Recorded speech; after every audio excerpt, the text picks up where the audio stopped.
Alors dans la vidéo précédente, on avait vu la modification du contrôleur poste, donc pour supprimer un poste lorsque l'on est administrateur. Donc là j'ai fait plein de commentaires, je suis connecté avec John Doe, donc là je vais faire la modification du contrôleur des commentaires pour que l'administrateur puisse les supprimer. Comme on le voit là j'ai du spam, donc là l'administrateur, lorsque le contrôleur sera prêt et lorsque sur le front-end les modifs ont été faites pour que le bouton supprimer s'affiche lorsque l'administrateur est connecté, eh bien il pourra modérer les messages, c'est-à-dire les supprimer. Donc ça va se passer dans Comments.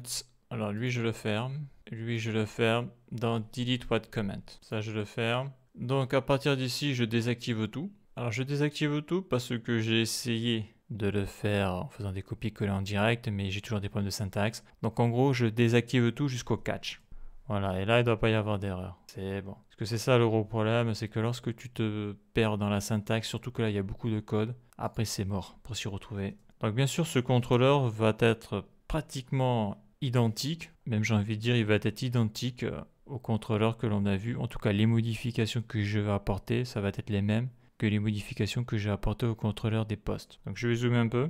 Donc, actuellement, sur Postman, je demande la suppression du commentaire 243 et c'est l'user ID 46. Donc là, je vais sur la base de données. Donc le commentaire 243, c'est l'user ID 2 qui l'a fait. Et bien sûr, l'user ID 46 qui est John Doe, actuellement il est à nul. Je vais le passer en administrateur. Voilà. Donc un petit commentaire. Contrôler si l'utilisateur est admin de niveau 1 pour la modération des commentaires. Je vais marquer des comments. Donc au niveau de la requête SQL, c'est exactement la même chose. J'ai besoin d'aller dans la table User, de sélectionner la colonne Admin pour savoir si l'ID 46 est bien administrateur. Donc après, je vais faire const query SQL admin. Donc ça, c'est le nom de la variable dans lequel il y aura la requête. Et là, je fais CTRL-C, CTRL-V. Je mets le point d'interrogation. Là, je vais y mettre le double quote et je supprime tous les backticks. Voilà la requête SQL. Donc après, donc là, je peux faire un await mysql connection.query. Voilà. On voit qu'il n'y a pas d'erreur. Donc après, j'y mets la query. CTRL-C, CTRL-V, virgule. Le tableau pour y mettre les values. Donc la values, donc moi j'ai besoin de user ID que je passe dans l'URL. C'est lui qui fait la demande. CTRL-C, CTRL-V et c'est lui qui doit être contrôlé pour savoir s'il est vraiment administrateur. Après, j'ai mis la fonction de callback. Et dans cette fonction de callback, il y a deux arguments, error et result, avec un S. Donc après, if, j'exécute ça si la condition est vraie. Et je fais un else.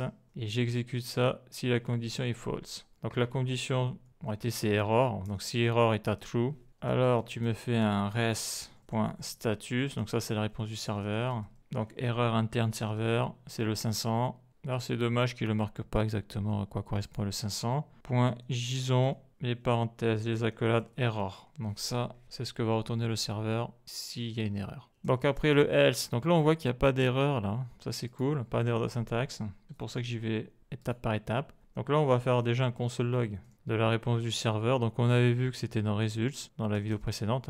Result, sur l'index 0 et dans la clé admin. Donc là, théoriquement, je devrais avoir 1. Donc je me mets ici, je fais un send. On voit que j'ai récupéré l'ID commentaire 243, l'user ID 46. Et là, on voit que j'ai récupéré le chiffre 1.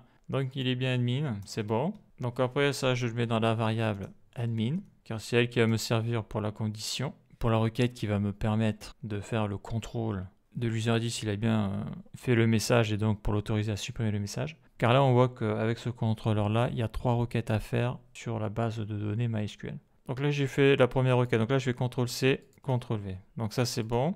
Donc maintenant, là, je vais devoir mettre le code. Donc là, c'est pareil. Là, on voit qu'il n'y a pas d'erreur. Tout fonctionne nickel. Donc là, je vais mettre une petite délimitation. Là, parce que là, il va falloir que je fasse un copier-coller. Là. Et donc, si ça merde, ça veut dire que le problème, il est situé entre ces deux lignes. Donc, je récupère tout ça. CTRL-X, CTRL-V. Et là, je vais tout réactiver. Voilà. CTRL/. Et là, ça bug. Ça bug parce que je suis dans le else. Et dans le else, sur mysql connection.query, il faut que je supprime le wait absolument. Donc l'erreur, c'est quoi exactement là? Syntax error. Ouais, voilà. Await is only valid in async function. Et au niveau supérieur du corps du module. Ouais, ok. Bon, là, il nous dit l'erreur, c'est bien. Et là, il n'y a plus d'erreur. Magique. Maj Alt F. Voilà, donc ça c'est bon. Donc là, j'ai fait ma requête pour savoir si l'utilisateur était un administrateur. J'ai le résultat de ça dans la variable admin. Donc maintenant, je fais une requête donc pour récupérer le commentaire à supprimer pour contrôler comment user UserID et UserID URL. Donc ça, c'est la requête classique. Je veux supprimer un message. Je regarde qui est l'utilisateur qui veut supprimer le message et je regarde si il a bien créé le message dans la base de données. Donc c'est ce que je récupère. Ça, c'est la deuxième requête. Je compare donc l'user-ID qui est sur la base de données et l'user-ID qui fait la demande de suppression. Donc la condition, elle est ici. Donc si le tableau n'est pas vide, si la réponse n'est pas vide, donc s'il y a la donnée et si le comment user-ID dans la base de données est strictement égal à l'user-ID qu'il y a dans l'URL, dans la requête, alors tu peux supprimer le message ou, donc AltGR touche 6 chez moi, 2 barres, ça veut dire ou, opérateur logique, ou si admin est strictement égal à 1, donc ça c'est le niveau administrateur pour faire de la suppression de commentaires et de messages, de posts. Donc ici, là je suis dans le contrôleur comments, donc ça c'est pour supprimer les commentaires. Alors tu peux supprimer le post. Donc Maj Alt F, on voit que ça fonctionne, il n'y a pas de plantage, il n'y a pas de bug, nickel, ça tourne. Donc là ce que je vais faire, c'est contrôler ça sur Postman. Donc là j'ai le commentaire 243, donc je me remets ici, commentaire, je zoome. Donc le 243 c'est le 2 qui l'a fait. Et j'ai passé l'user-ID 46 en admin. Et sur la requête, je suis avec l'user-ID 46 et le token de l'user-ID 46. Donc là, si je fais un send, ça devrait être supprimé. Statut 200. Donc tout est bon, il n'y a pas d'erreur. Donc je vais contrôler ça sur la base de données. Donc je le mets sur comments, user. On voit que le 243 n'est plus là. Donc là, j'ai un spammer. Là. Donc c'est l'ID commentaire 242 qui a été fait par l'user-ID 2. Donc là, l'user, là, 46, je vais le passer en normal. Il n'est plus admin.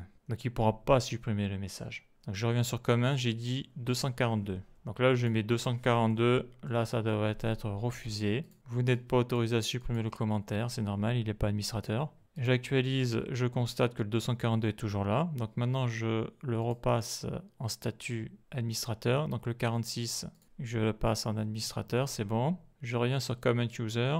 Donc là, je vais supprimer le 242 maintenant. Donc je refais une requête. Voilà. Autorisation pour la suppression du post. Alors c'est pas le post. Donc je contrôle ça. Comment user, le 242 n'est plus là. Donc là je vais modifier, c'est autorisation pour la suppression du commentaire. Car je suis sur le contrôleur des commentaires. Voilà. Je vais zoomer un petit peu. Donc voilà le contrôleur fini. On voit sa taille. Donc là je descends doucement, je descends. Voilà. Tout ça c'est le contrôleur pour supprimer un commentaire. Je vais le réduire. Ok. Donc ça c'est une bonne chose de faite.